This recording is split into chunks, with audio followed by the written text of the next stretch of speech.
Yo, what's up, homies? It's your boy LowTide bringing this video, and today we're back with the letter. Now, if you guys remember, last episode we had some chill moments with Hannah, some lovey-dovey moments.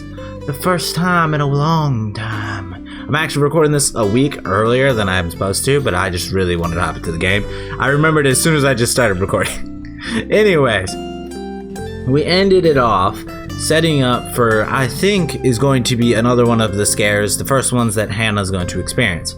We saw her see the painting that no one else saw. I'm surprised he didn't see it because he as well was, should be cursed.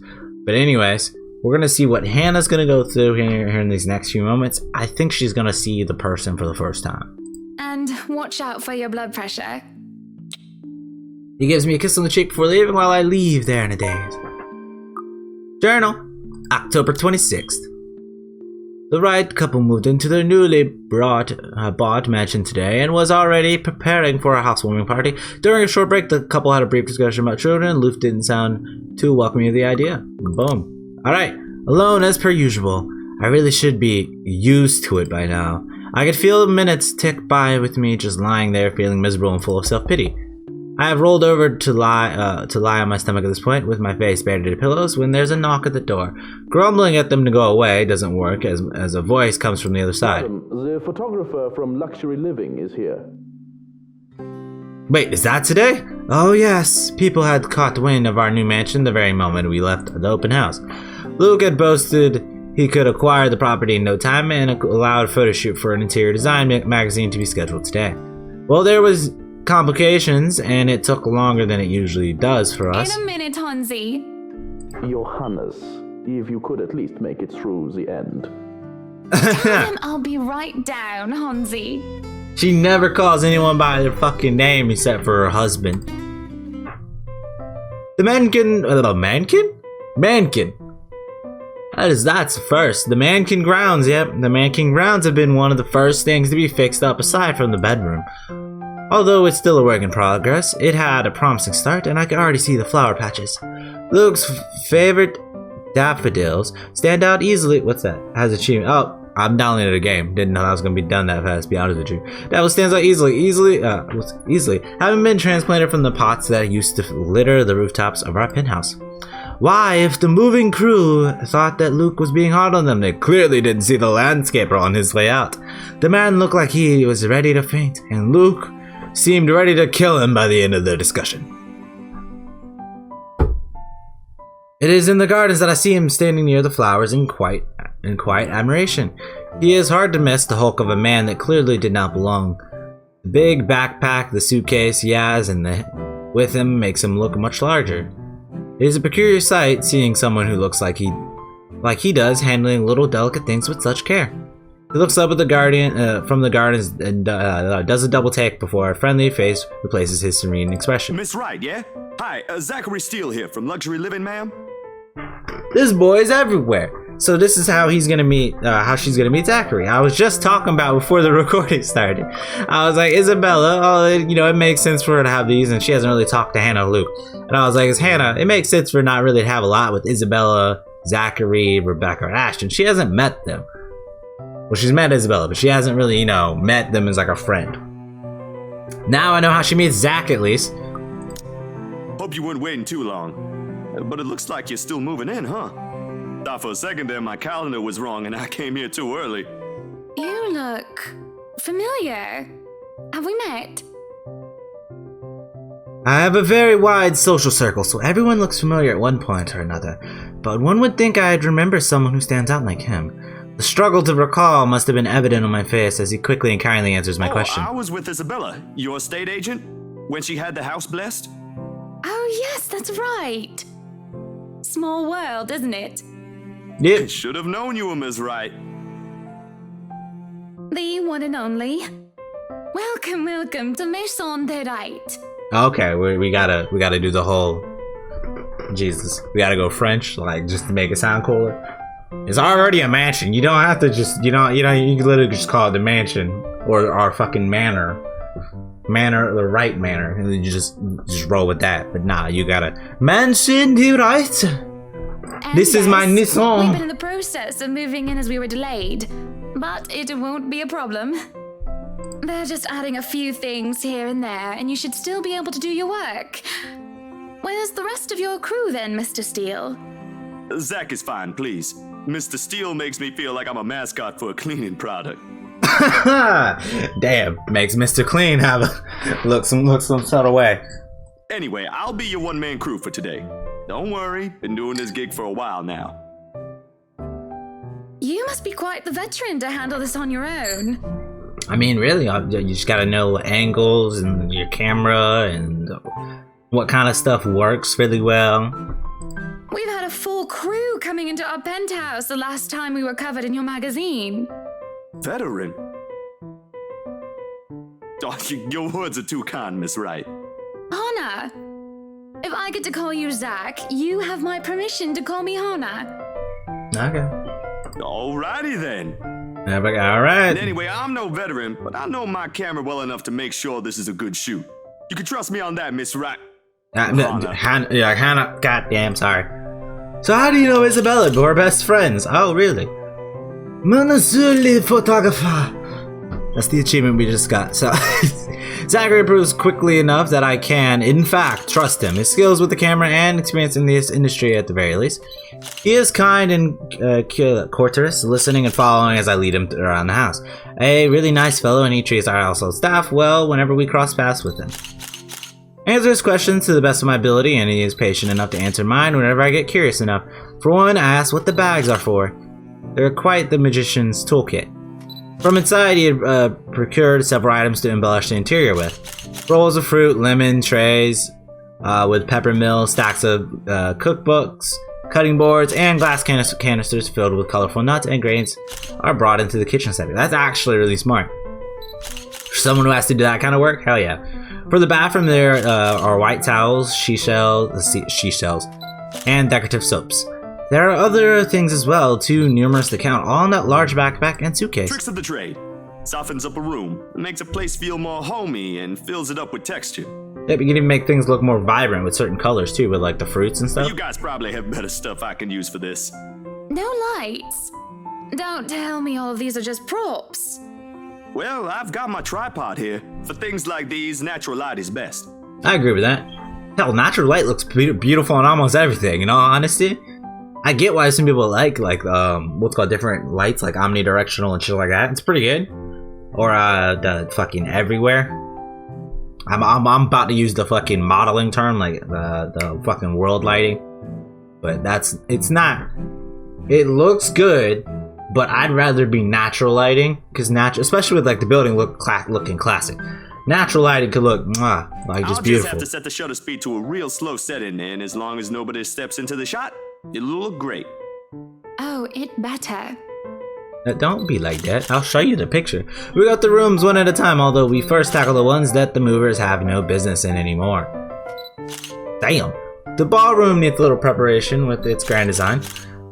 Although there is some trouble at first with the wide open space and the pictures being backlit.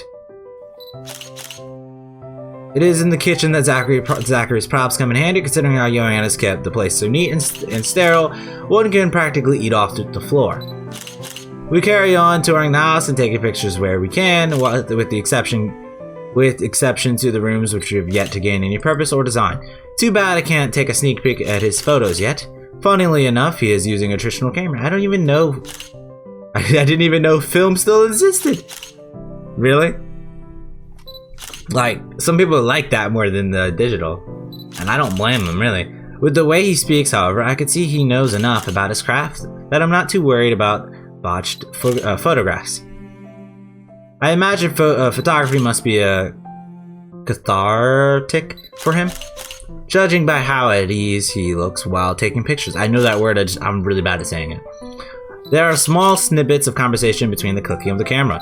He even goes far as to talk about the terminologies like shutter speeds and aperture when I ask him about the technical aspects.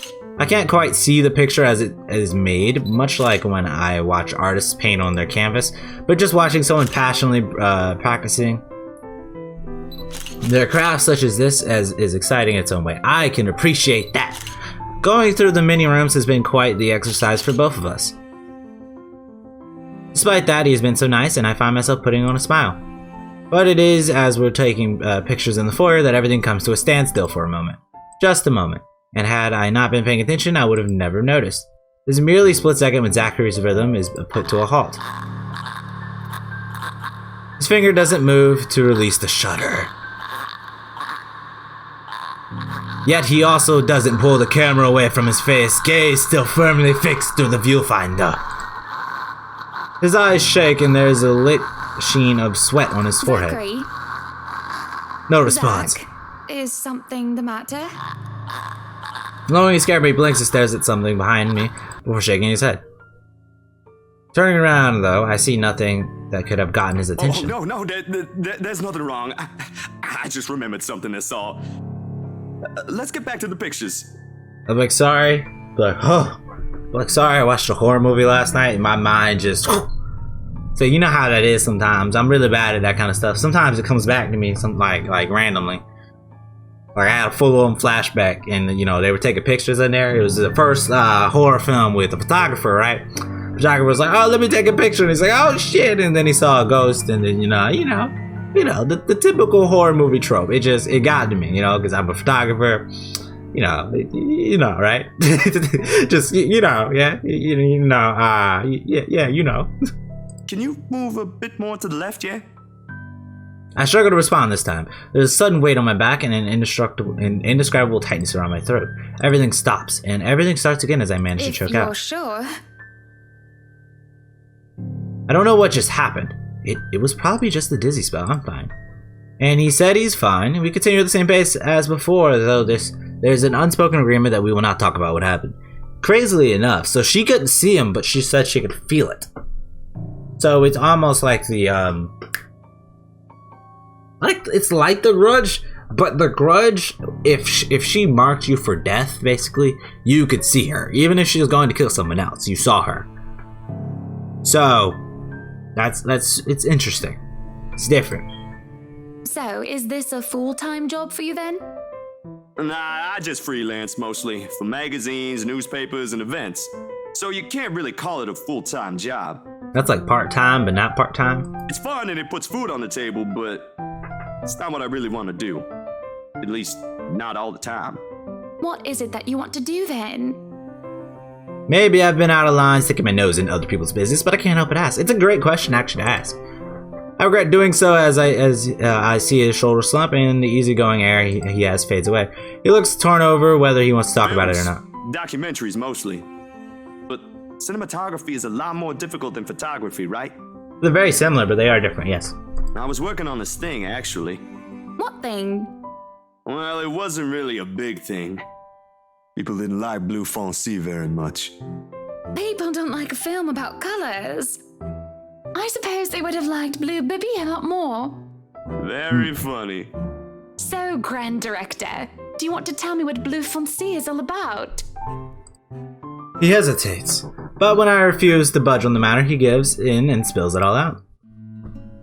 Bleu français,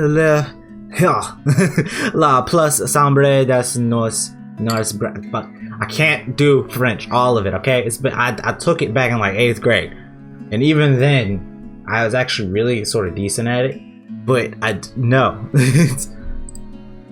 Dark blue, the darkest hours of the Black British.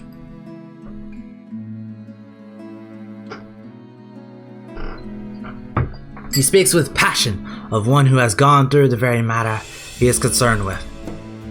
There's conviction, knowledge, experience in his speech.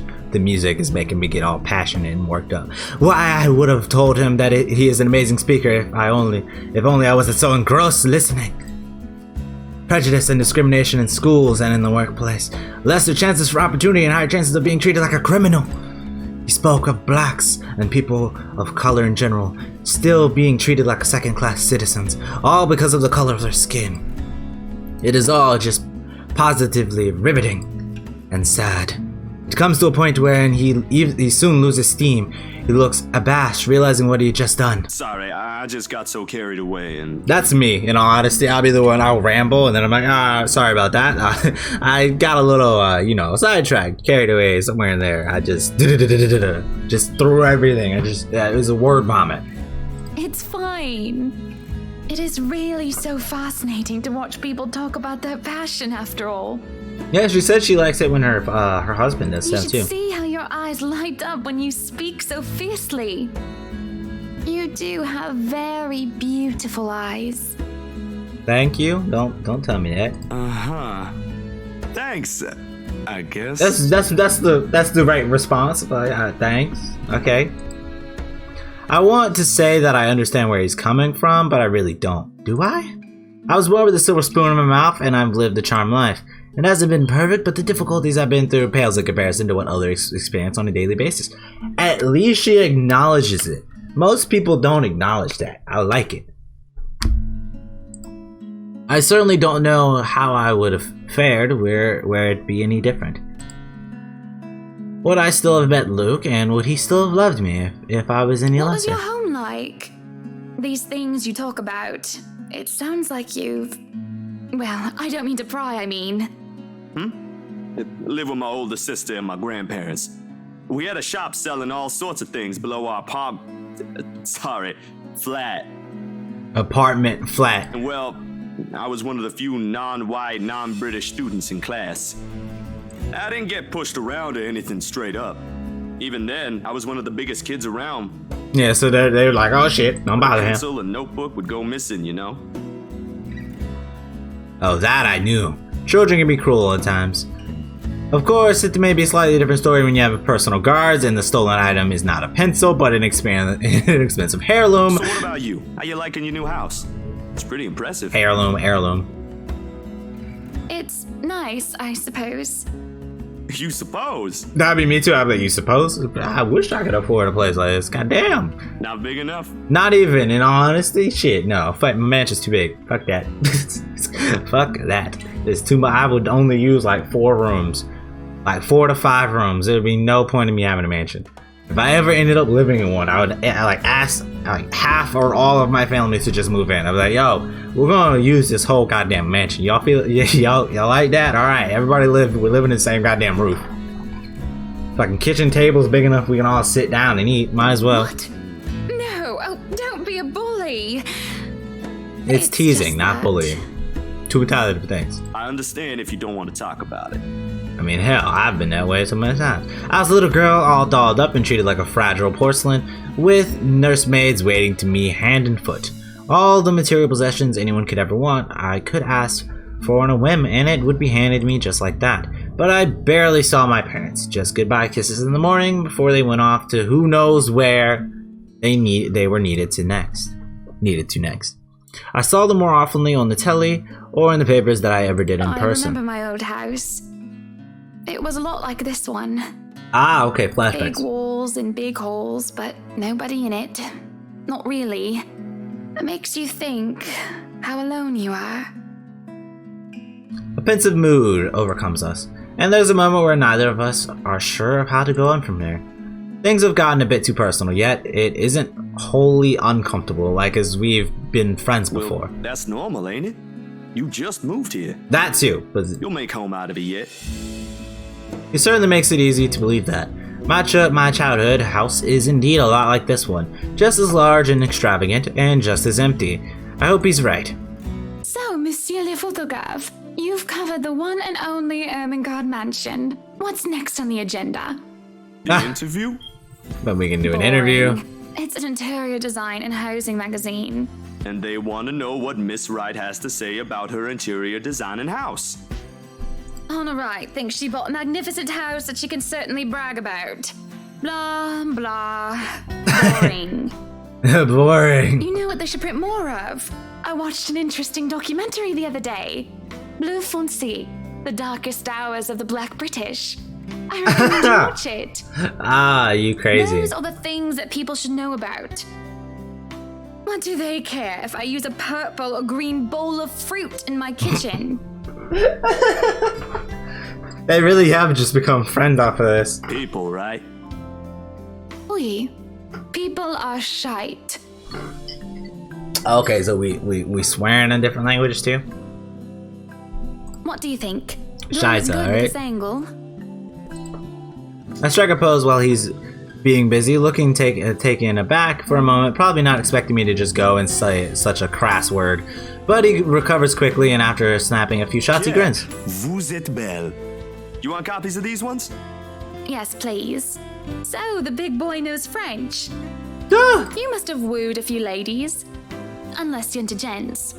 Hey, she was nice about it though. Most people aren't nice about that transition in between the two. She paused, but it wasn't like a bad pause. It wasn't like, unless you're in the guys or like disappointment or some shit. It's just she did it nicely. That was well said. By the way, French is, after all, the Language of romance. Yeah. No, I don't know about quoting fancy poetry, but I've made lunch for a girl before, and they did like that fancy French cuisine. Can you cook your best? I actually like French food a lot. I could cook just about anything as long as I know the recipe. I like French food. It's like my third favorite of like the cultures of like food. My number one is Japanese food. I love Japanese food. Italian's really good too. C'est magnifique. It has been too long since I've had a nice and proper chat with a good friend. No, Lee is certainly not a good friend. And although we've just met, Zachary is the sort who can probably befriend anyone. He's just a comfortable person to be around with. Some people have that aura, man. They have that feel. A bit too comfortable. What do you mean? He's just being nice. The photo shoot went by a breeze, and somewhere along the way, as we laugh and as we talk and laugh, I find myself getting a bit too close without realizing. He'll give me this strange look until I back off, and he'll go back to asking questions after I agree to do this little interview. It's just odd. Well, no, maybe being friendly isn't that odd. That is how I am. Zachary is the one being odd. Why anyone else would absolutely welcome the extra attention I give them. He, on the other hand, looks almost flustered about it. He should just be used to different personalities by now, having to deal with various people when he works. If not, he needs to start. Perhaps nobody has shown him attention of this kind, but he's a big boy. He should be able to handle me. All it is a friendly touch here and a pretty smile there and a gentle swaying of the hips as I move around. Zachary grew more red every time he noticed. Am I being mean as I find enjoyment in seeing him unravel? Perhaps. This went on during the interview and beyond that. There's nothing wrong with what we're doing, right? Don't tell me she secretly ends up with a thing for this guy. Zachary and I are just having a playful, friendly chat while enjoying the outside view. At least that's how I see it. I'm sorry, but I'm really getting distracted. Could you maybe stop doing that? I feel you. Stop. I'm not sure if I want to, though. Really? Like, this is the choices we're left with? Stop teasing him or continue teasing him. I mean, he needs to work, though. I would stop just because it's work. And you're married. You can tease people, as like a friend, but like, okay. If he wants you to stop, I would stop. So I'm tempted to. I want to sort of see where teasing is gonna go. I almost want to flip a coin. You know what? Like, how about this? We're gonna do like we're gonna see what the next message is. So we saved, right? Let's see what happens if we continue, and then we're gonna see what happens. We'll see what happens when I say stop, and then we'll do continue, and we're gonna go back and forth between the two. I'll stop if it makes you uncomfortable, sweetie. See, that ups it with Zachary, but like, let's say we go back, right? If you continue, cancel. It goes down significantly.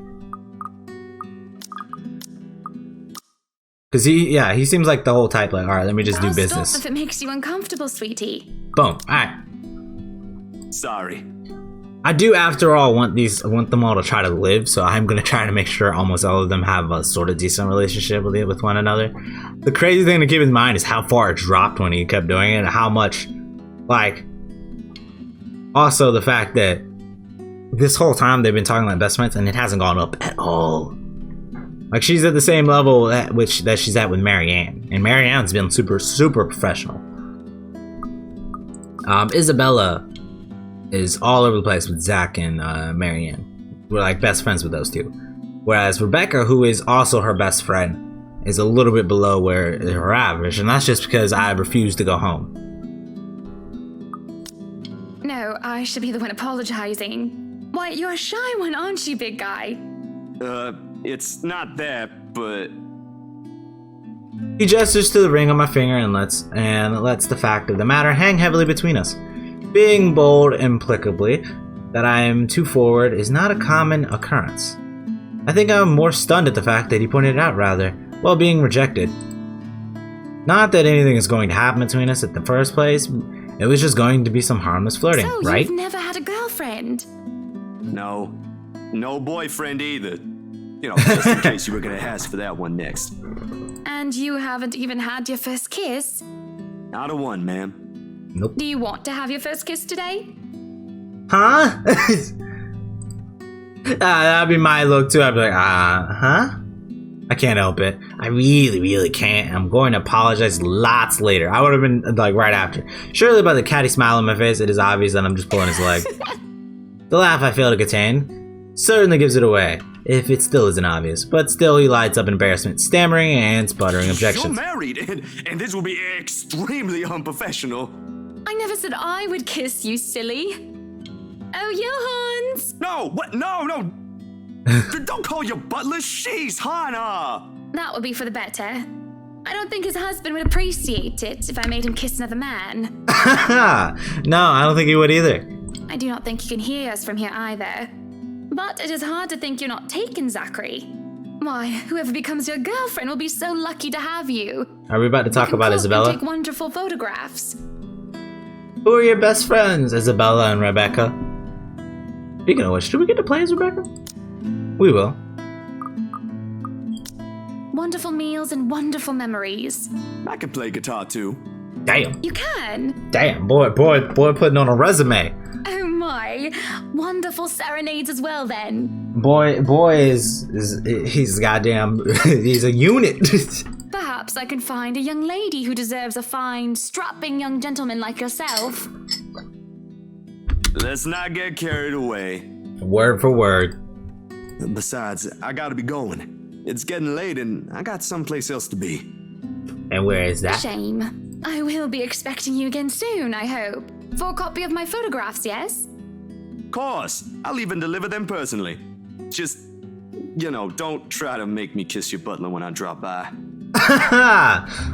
As fate would have it, it's the very moment that the word leaves his mouth, Johannes comes up out of the house. Judging by the slight raise of his brow, he has heard only the trail end of the There shall sentence. be no kissing of any butlers under this roof. Danke. Okay, German. You are not under a roof, are you, Hansi? To my amusement, he takes a step back, safely planting himself within the threshold of the foyer and under the roof of the house. And just as ever, he is quick to return with a sardonic reply. I am now.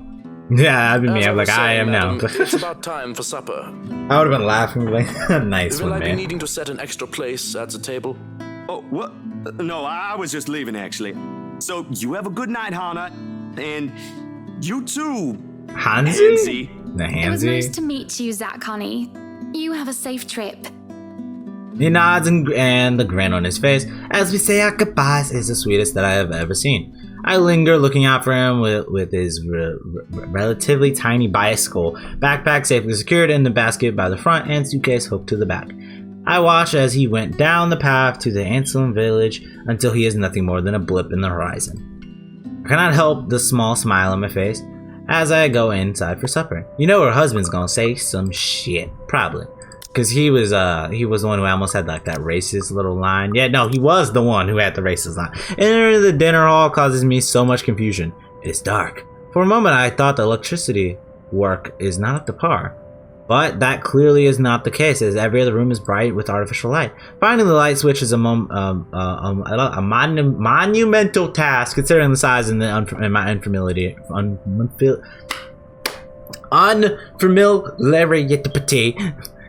Jesus. To make matters worse, the darkness grants the room a different atmosphere, eerie and frightening. It takes longer than I thought to find the switch, something that will have to be rectified later on. My skin starts to prickle and there is a distinct feeling of being watched. It unsettles me and only spurs me on my search. And when I do, I open the lights. There's a hiss. I'll turn the lights down, woman. Luke! There at the end of the hall is my beloved husband with a face in one hand. With his face in one hand? And a glass in the other. Perhaps I can let it go if it's only one glass of wine. However, I can feel myself go livid after seeing the toxic green liquid gleam mockingly at me. Luke, what? Are you drinking absinthe? You know what the doctor said. Absinthe, Luke. Are you actively trying to kill yourself? Because if you are, we can just hit you with a bloody car. Yeah. Honeybee, Buttercup, not too loud, please. I mean, she has every right to get mad if this thing is like something that could kill you, you know. Besides, it's Lelouch, not too strong. Just hair of the dog that bit me. Helps with a hangover, dearest. Drinking more helps with a hangover? Isn't that just gonna cause another hangover? Like... You drank? When? This morning, love. Don't be mad. I just needed a few drinks, having to deal with those simpletons. Simpletons, he says. And maybe I had one too much. How many did you drink? You don't see me whinging about you leaving me to handle them on my own. I had to attend the photo shoot and interview with Luxury Living. You know that. Let's not make this about me, Luke. This is about you and your drinking problem and... Oh, I don't know, Hannah, darling. What if my drinking problem, as you like to call it, is linked to you? If you think about it that way, this discussion is about you. That was pretty mean of you, leaving me alone to do all the work like that. Yeah, see, you could say that, but if you want to say that, your drinking problem didn't start today. It started in the past, because we were talking about your drinking problem way before this. So, no, it don't work like that. You can't use the interview as an excuse either, honey. I was informed the moment your little interview was done. So, what was it then, What were you doing? Do we lie or do we be truthful? I'd rather be truthful. I was with him talking about the photos. I feel like he's good. Should I tell the truth or should I tell a lie? I mean, I'm not one. I don't like lying because it'll come out later. There's no point in fucking lying. I feel like he's gonna get mad because he's drunk. I was talking with Zachary, the photographer for Luxury Living. See, there was a minus there. I have no reason to tell lies. It's not like I'm guilty of it. Yeah. But as Luke's special turns, he makes me feel like I truly am to blame for something. He has a way of making me lay there bare with just a look. That had really struck me when we first met years ago. That giant bro. You were having a secret meeting behind my back and it was with him? How was it secret? I was in the open. What are you implying? I'm implying nothing. I'm just worried. You know better than to trust those media types, Buttercup. He must have been really friendly to occupy your time like that. But all he's looking for is his next big headline. Nah, see, that would be the case if he was an actual, like, full-time journalist. Or, like, the type who would be seeing all about, like, scandals and shit. But when you're a photographer... No. Photographer, journalist. Two entirely different things. He's a photographer for an interior design magazine. Yeah, I was going to say two entirely different things. It'd be one thing if he was a journalist. Sure, I'll give you that. But photographer. What the fuck's he gonna do? Unless he wants to Photoshop some shit. And even then, people would be like, oh, it's fake or some shit. And then I don't see it starting a scandal or some shit. Doesn't matter. You let one little thing slip, one wrong move, and it'll blow up in the telly in the morning. He'll go to his journalist friends to gossip and make a quick quid. Does he even have a journalist friend? No. Wait. No. Ash is a fucking detective. Two entirely different things. I was like, Ash is a detective. Rebecca is a teacher. Isabella is a real estate. We still don't know what the fuck's up with her if she's alive or not. I want her to be alive. His eyes were the first thing I noticed about him. They were like nature, the grass and the trees, wonderful and breathtaking. Now as I look at him, they're nothing but the same shade of green as the bloody damn drink in his He hand. was a perfect gentleman, Luke. I can't say the same for you as of recent. Oh, damn! Excuse me again? We're talking about you, Hannah.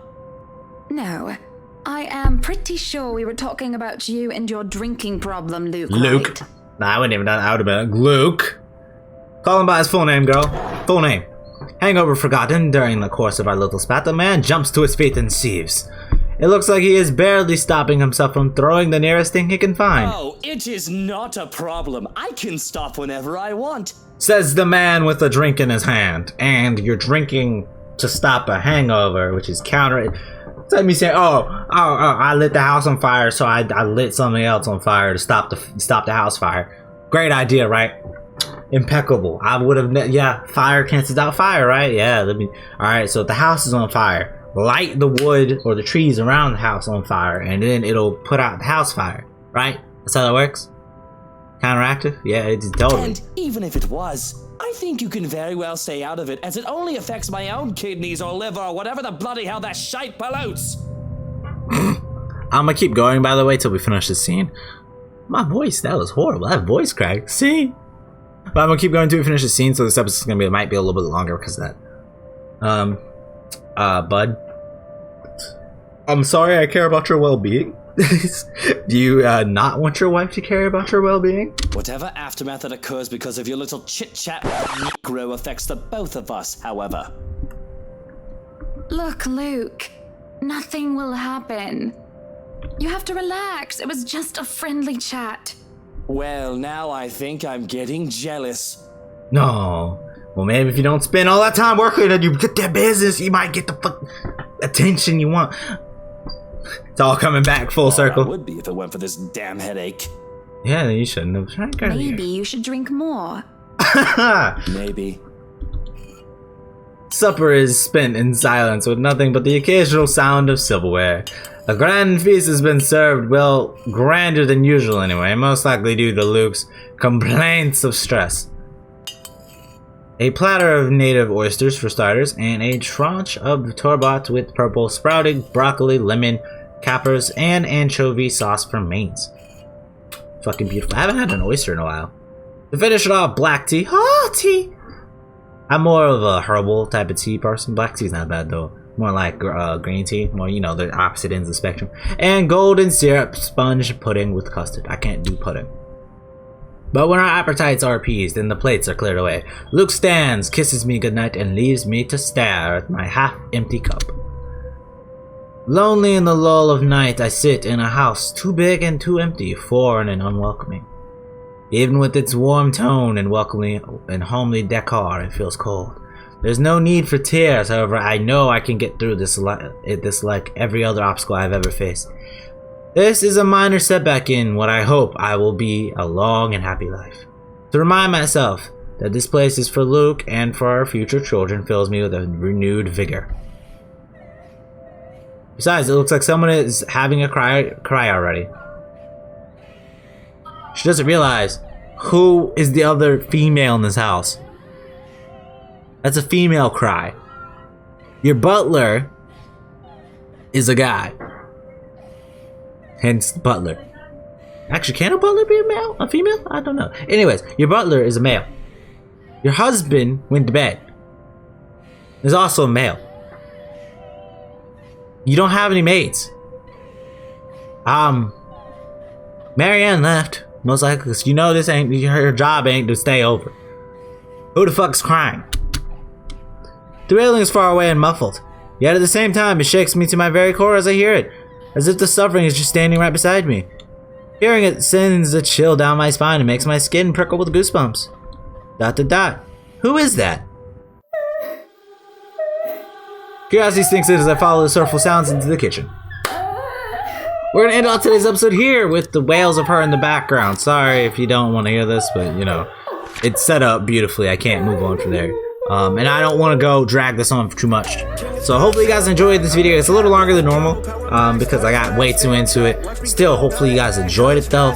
If you guys want more videos like this, I guess longer, tell me down in the comments. And if you guys did enjoy it, click the like button. If you guys are new to the channel, click that subscribe button. You don't need another of my videos. If you guys wish to be notified when I upload, click that notification bell so you guys be notified in email and on YouTube when I upload. And hopefully you'll have a great day, and I'll catch you homies next LowTide. Next episode, we're going from the fire to the frying pan.